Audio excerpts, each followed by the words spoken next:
ప్రభుత్వ రంగ బ్యాంకులు, ఇన్సూరెన్స్ కంపెనీల వాళ్ళతో సమానంగా తమకు కూడా సమాన పనికి సమాన వేతనం ఏదైతే ఇప్పుడు కార్మికులు డిమాండ్ చేస్తున్నారో అలాగే పెన్షన్స్ కూడా తమకు ఖచ్చితంగా అమలు చేయాలనే డిమాండ్తో ఈరోజు పెన్షన్స్ డిమాండ్స్ డేని పాటిస్తున్నారు. జనరల్ ఇన్సూరెన్స్ కంపెనీలోని పనిచేసి పదవీ విరమణ పొందిన చాలామంది పెన్షనర్లు. ఇప్పుడు వాళ్ళ డిమాండ్లు ఏంటో వాళ్ళ మాటలను అడిగి తెలుసుకుందాం.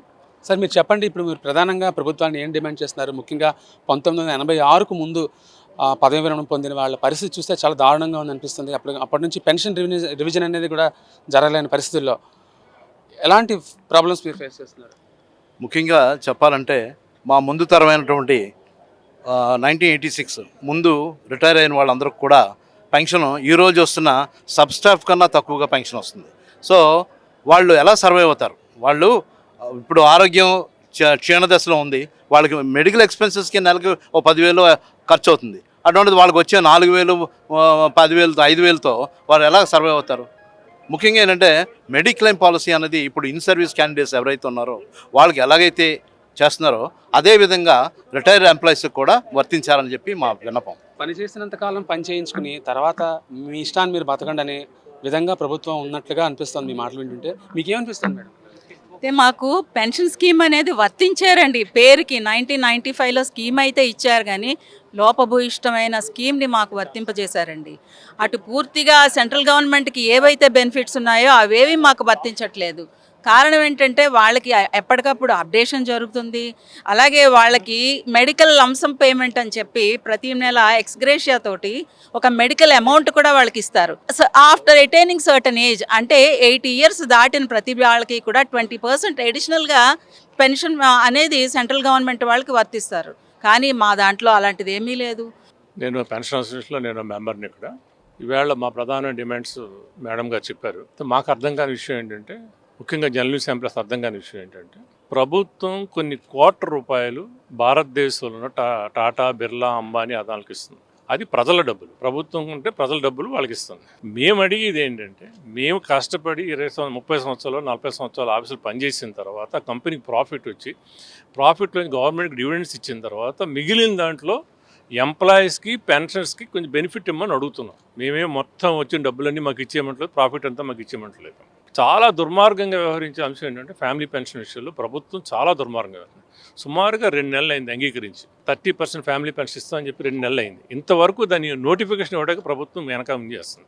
ఎంప్లాయీస్ వేజ్ రివిజన్కి మా ఫ్యామిలీ పెన్షన్కి ఏ విధంగా లింక్ ఉందో మాకు అర్థం కావట్లేదు. అంటే ఏదో వంకతోటి వీళ్ళకి ఒక వాతావరణం, భయంకరమైన వాతావరణం క్రియేట్ చేస్తున్నారు.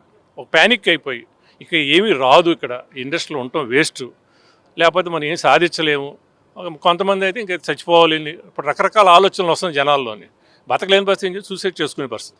సో ప్రభుత్వం ఆ విధంగా జనాలను ప్రోత్సహిస్తుందేమో అనిపిస్తుంది మాకు. ఈ ప్రభుత్వం ఈవెన్ అమెరికాలో కూడా ఇంత దుర్మార్గం లేదు. ఇవాళ అమెరికా న్యూయార్క్లో ఆయన మేయర్గా కంటెస్ట్ చేసి ఆయన చెప్తున్నాడు, ఏం చెప్తున్నాడు, గంటకి $30 ఇస్తానంటున్నాడు. గంటకు 10 గంటలు అయితే ఎంత? $300 రోజుకి. లెక్కేసుకోండి ఎంత? ₹1,00,000, $1,20,000 వస్తుంది వాళ్ళకి. అమెరికాలో ముసలోళ్ళకి $10,000 పెన్షన్ ఇస్తున్నారు ఇక్కడ నుంచి వెళ్ళిపోయి సెటిల్ వాళ్ళకి. అమెరికాలో ఆ దేశం వాళ్ళు కాదు, వాళ్ళకి ఏం పని చేయలేదు.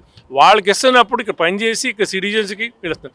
ఇంకో విషయం కూడా చెప్తాను, ఈ భారతదేశం హిందూ దేశం, హిందువుల రాజ్యం అంటున్నారు.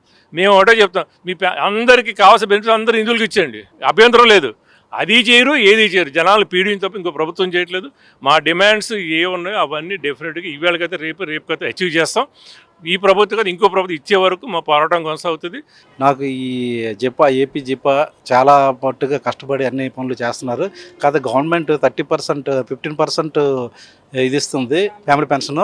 ఆ 30% చేయాలని ఎప్పటి నుంచో డిమాండ్ ఉంది. అందరికీ అన్ని ఇచ్చి మళ్ళీ ఎల్ఐసికి మాకు ఇవ్వకపోవడం చాలా ఇది. ఇప్పుడు కూడా కొంతమంది ఇప్పుడు 90లో దిగిపోయిన వాళ్ళు ఉన్నారు, వాళ్ళ పెన్షన్ 5,000, 4,000 స్టేట్ గవర్నమెంట్ ఇచ్చిన పెన్షన్ కంటే చాలా తక్కువ ఇస్తున్నారు. వాళ్ళు ఎలా పోతారు? రెంట్ కట్టుకొని ట్యాబ్లెట్లకే సరిపోతాయి 4,000. ఈ డిమాండ్ మాత్రం ప్రధాన డిమాండ్.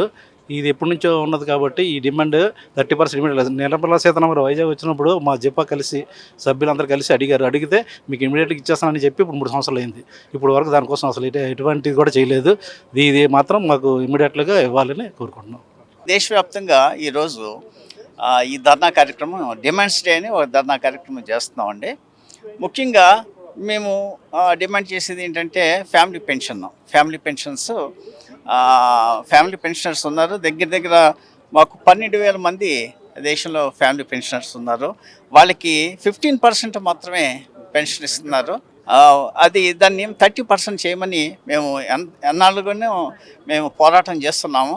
అయితే ఎల్ఐసికి మా ఎల్ఐసికి సిస్టర్ కన్సర్న్ అండి ఎల్ఐసి, ఆ ఎల్ఐసికి 30% చేశారు 2 సంవత్సరాల క్రితం. కానీ జనరల్ ఇన్సూరెన్స్కి ఇంకా చేయలేదు. దానివల్ల ఎంతోమంది ఫ్యామిలీ పెన్షన్స్ సఫర్ అవుతున్నారు. నా పేరు రంగారావు. 2004లో ఇన్సూరెన్స్లో రిటైర్ అయ్యాను. అయితే అప్పటి నుంచి ఇప్పుడు కూడా ఏంటంటే మా పెన్షన్లు మార్చలేదు. నాకు ఇప్పుడు 36,000 వస్తుంది. ఇప్పుడు రిటైర్ అయ్యే వాళ్ళకి 70,000-80,000 వస్తుంది. మోర్ దెన్ 50% డిఫరెన్స్ ఉంది.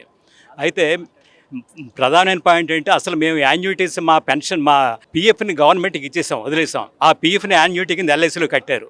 దాని మీద మేము అడుగుతున్నాం. ఈ డిఫరెన్స్ ఏమైనా మన కంపెనీ మాకు ఇవ్వడానికి రెడీగా ఉంది, కానీ ప్రభుత్వం దానికి అంగీకరించట్లేదు. అంచేది ఏంటంటే ఈ pension updation one of the important point since ఈ లాంగ్ పెండింగ్.